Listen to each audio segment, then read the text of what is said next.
मान्यामोंत आग्नेलाचो दीस आयज आनी ह्या दिसा आमचो विशय जावन आसा क्रिस्ताचें आसणें आमच्या गोऱ्याब्यांत अणभवूंक मान्यामोंत आग्नेल आमकां नमुणो.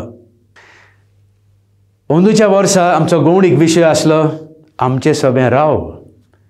तर हेच विशयाचेर नियाळ करून किरीत भाशेन आमी वावरुया जेजूचें आसणें आमच्या जिवितांत दर एकल्याच्या आमच्या मागण्या वरवीं, आमच्या पवित्र पुस्तकाचें वाचप आनी नियाळा वरवीं, तेच बराबर आमच्या गोऱ्याब्यांत जेन्ना आमी जेजूचें आसणें एकामेका सोबें अणभवता तेन्ना खरेंच आमचे गोराबे देवाचे मोगाचे, शांतीचे आनी एकवट्याचे जावंक पावतले.